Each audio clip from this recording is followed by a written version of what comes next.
అస్సలాము అలైకుం ఎవ్రీవన్. నేను ప్రీవియస్గా మీకు ఆదం అలైహిస్సలాం గారి గురించి చెప్తున్నాను కదా. ఈరోజు వచ్చిన బుక్లో ఇంకా డీటెయిల్గా ఉంది. సో ఈరోజు నుండి డైలీ అప్లోడ్ చేయడానికి ట్రై చేస్తాను. అండ్ నాకు కొంచెం హెల్త్ బాగుంది ఇప్పుడు.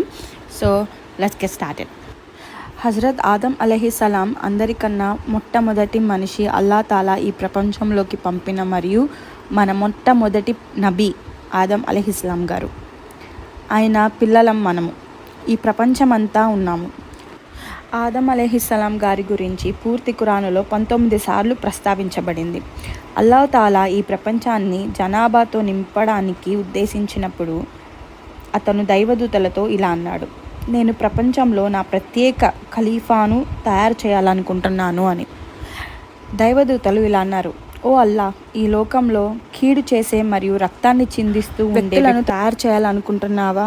మేము నిన్ను స్వచ్ఛమైన వర్ణనను అందిస్తున్నాము. అల్లాహ్ తాలా ఇలా అన్నారు: మీకు ఏ మాటలు అయితే తెలియదో అవి అన్నీ నాకు తెలుసు.